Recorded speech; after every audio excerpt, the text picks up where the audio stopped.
So what's up, people, and welcome to the Chapter 20 discussion of Kaiju 8 or Monster Number 8. Yeah, so Chapter 20 came out a few days ago, and as always, I will leave a link of that chapter, which is on the publisher's North American website, Manga Plus, for a few weeks. So if you're interested, I will go take a look at it right away before they pull the chapter back. Now, Chapter 20 was great. It basically takes up where Chapter 19 left off in the cliffhanger. If you recall, Kafka was fighting his actual boss, Vice Commander Hoshina. And we knew from a few chapters back that Hoshina was very, very strong, right? And he had those really deadly blades. And what we find out in Chapter 19 at the very end, at the cliffhanger, is Hoshina powers up his battle suit to 92% of its capability. And what we find in Chapter 20 is an explanation of the battlesuit. The battlesuit seems to be made from the cells of these monsters. They convert the cells and utilize the cells as a kind of a power amplification capability.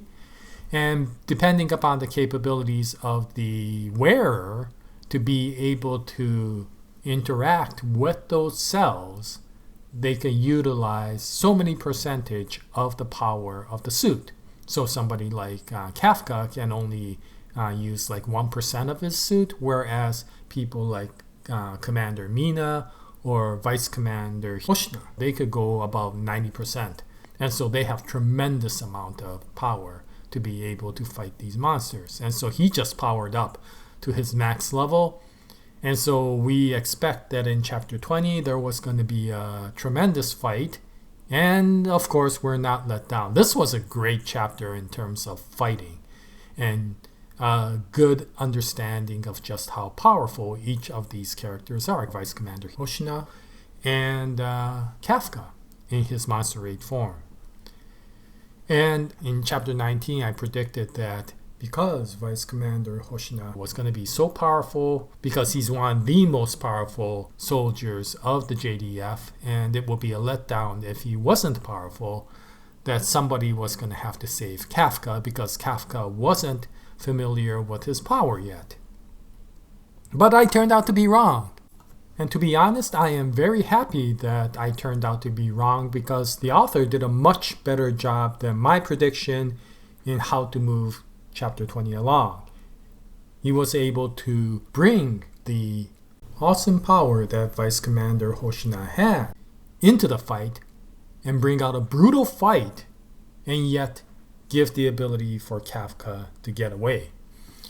And this came out mainly because of Kafka. He turned out to be a lot stronger and a lot more aware of his powers than I originally thought. I thought that he was still trying to learn, but he's adapted a good amount of his powers, and we learn quite a few powers as we go along. But first, there is some brutal beating by Commander Hoshina, and he slices up Kafka pretty well. But one of Kafka's capabilities is regeneration, and his regeneration is outrageously fast. I mean, you could cut off a limb and he'll instantly regenerate it. The only limitation is that it does take a tremendous amount of energy to do so, and he only has a finite amount of energy. So if Vice Commander Hoshina keeps on slicing Kafka up, then that's going to be a problem. And unfortunately for Kafka, Vice Commander Hoshina's blade skills are so strong that he was able to slice him up to a point where he was able to find Kafka's life core, the monster core. And if he gets the monster core destroyed, then Kafka is dead. And so this was going to turn out to be a very interesting fight, because once Vice Commander Hoshina found where that core was, he took every effort to be able to go in and smash it. And so the attacks that started coming to Kafka turned out to be outrageously powerful. And I was a little bit worried that Kafka was going to go down. Yeah, of course, this culminates in what we expected, which was a massive attack from Hoshina, which in the beginning looks like, oh my gosh, sort of situation. But that's when we find out the second power of Kafka. And of course, it's an appropriate power considering the main character's name is Kafka, because the second power is Metamorphosis. He could actually change the structure of his body in whatever way he finds suitable. And at that point, when Hoshina attacked Kafka was able to counter with a very creative metamorphic effect, which I'll let you see for yourself what he did by going to read the comic. But it turns out that it was strong enough and it was adequate enough to give Kafka the ability to be able to escape. And so Hoshina is left, somewhat awed by Kafka because he has never seen a monster humanoid that powerful. So it'll be interesting to see how this continues on. Will this indicate that Kafka was able to completely get away? Will the writer make it so that Mina comes after him? Because the only other soldier who is more capable than Hoshina is, of course, Mina.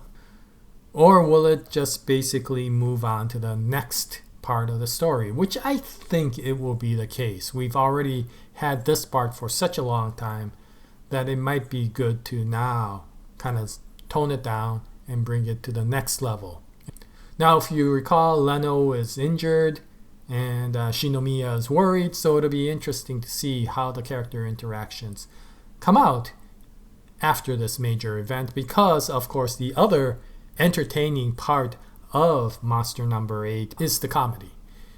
And the comedy always turns out to be very hilarious and often occurs when these characters come back together again. So I'm looking forward to that. I'm looking forward to a very entertaining chapter in the next one.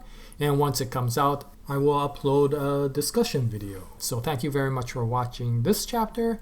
And until the next episode, happy manga reading. And as always, Jaya, everyone.